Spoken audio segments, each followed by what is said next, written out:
it's Alex here from Alex Physio. Today I'm going to be going over 5 exercises that you can do for gluteal tendinopathy.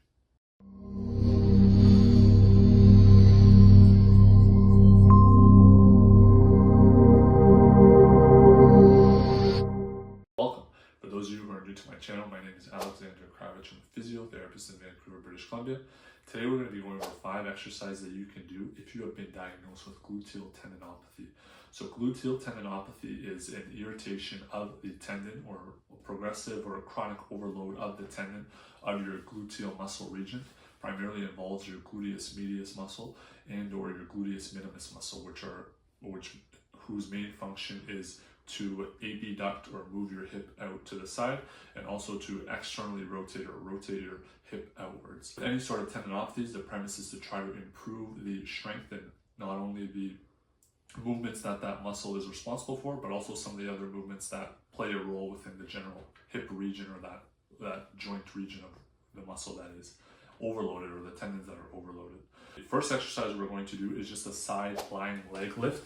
So what this is going to look like is you're going to lie on your side, and if your affected leg is your left in this case, you're trying to lift your leg not straight up so that your hip is in a bit of bend, but you're actually going to start with your hip slightly back. So in a bit of extension, rotate it out slightly so your toes are pointing kind of at a diagonal, and then from here you're going to try to lift the leg up, and you should feel the outer hip muscle, so that gluteus medius muscle, working here more than if you were to just lift straight up and straight down, because now your hip is in a bit of bend. So start with the hip in a bit of extension and a bit of rotation outwards, and then try to lift in that range of motion.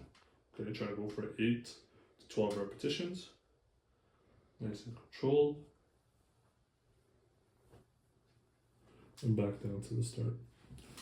Okay, so that's exercise 1, the side lying leg lift. Exercise 2, we're going to do a side bridge, or a side plank. So there's multiple different ways to do this exercise, and obviously this is going to vary based on the level of provocation of the symptoms, your fitness levels, and just kind of what you can and can't tolerate. So I'm actually going to flip over to the other side for this one, because if we're still using my left as the bothersome or the symptomatic side. So as I mentioned, there's a couple different ways to do this. We'll start off with doing it with your knees bent. So knees bent makes it a little bit easier versus if your knees are straight. And the goal here is you're trying to lift your bottom pelvis up and keep your hips straight. So you're not starting in this position. You're keeping your hips straight, squeezing your bum muscles together, and just trying to hold this position. Okay, trying to hold it for 20 to 30 seconds. Okay, and again, the natural tendency is for your lower hip to drop towards the ground. You're really trying to work on activating that muscle and tendon and staying straight the whole time and avoiding hip bending or hip dropping.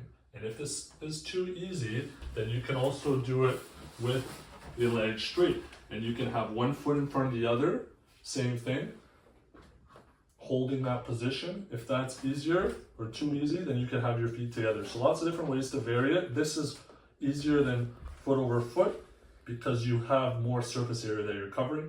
You're just trying to hold this position here. Again, you're working both of the glute medius muscles and glute minimus, but more the one that's closer to the bed. Okay, so that's exercise 2, the side plank or the side bridge. Exercise 3, we're going to do a single leg bridge. So what this is going to look like, we're going to now work on some hip extension. So right leg is going to be crossed over the left just to give you a little bit of support as you're doing it. Alternatively, if that's too hard, you can start off with both legs. And if it's too easy, you can just start off with the leg unsupported or just individualized on the left side. So we're going to start with the leg crossed over, and you're going to try to squeeze your bum muscles together, and you're going to lift your hips off the ground. So now we're working on hip extension, so our glute max muscle, but also our glute med plays a bit of a role in hip extension as well, as do our hamstrings. So hold at the top and then come back down. So squeeze bum muscles, come up, hold, push your foot into the ground, and relax. So that's exercise 3, our single leg glute bridge. Exercise 4, we're going to do our single leg fire hydrants. So 2 things are happening with this movement. You're going to stand on your right leg. You can have something here for a bit of support. You're trying to bring your left leg here out to the side and come back to the start. Knees are in line with each other to start off. Out to the side, nice and controlled, come back to the start. It's kind of not necessarily directly out to the side, you're kind of going out and back to keep your hip straight, just to get a little bit more bias on that glute min and medius muscle, and coming back nice and controlled. For this one, I want you to try to do it on both legs, because when you're standing on the left leg, you're also working that glute med and mid muscle isometrically. Okay, so as you can tell, I'm struggling a little bit with my balance. Okay, focus on a point in front of you, and then the other leg comes back and out to the side, keeping that hip relatively straight and working that leg that's standing. You're actually working the leg that's on the ground more than the one that's moving. But if you want to work the one that's moving as well, or more, you can grab a band, loop the band right above your knees, stand on that left leg again, same position, okay, out to the side and back. And again, obviously the more tension, the harder, the less tension, the easier. So again, the more tension, the harder, the less tension, the easier. Nice and controlled, working on your balance.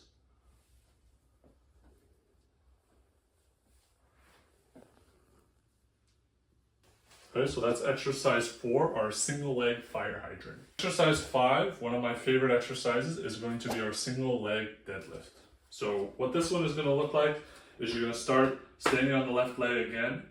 You're going to lean your torso forward, bring your leg back, and then come back to the start. Okay, so as I'm leaning forward and bringing my torso forward and my right leg back in this case, I'm trying to drive through my left hip, squeeze my bum muscles, nice and controlled, and then come back to the start. So torso forward, back straight, leg up, control, and back to the start. Hands on the hips for a little bit of cueing to make it a bit easier. Okay. Right leg, back leg pointing towards the heel of the front leg, and back to the start. Of course, weight would make it more challenging as well, holding on to a weight as you're doing it. And the further you bring your torso forward, the more challenging it is. Okay? So that's exercise 5, the single leg deadlift. So there you have it. We went over 5 exercises that you can do if you've been diagnosed with something called gluteal tendinopathy. Have you ever been diagnosed with this, or lateral hip pain that isn't hip osteoarthritis or bursitis or any sort of other hip condition? Let me know down below what your experience has been, what has worked, what hasn't worked. Have you seen a physio? Have you tried any of these exercises? Let me know down in the comments below. I really enjoy reading all your stories and all your situations that you've been in, and I really try my best to respond to every single one of them. If you found value in this video, please consider checking out some of my other videos. I have over 500 videos on various physio, exercise, and medical related topics. And if you still find value, please consider subscribing to my channel. It really allows my channel to grow and allows me to reach a wider audience. Until then, we'll see you in the next video. Thanks for watching.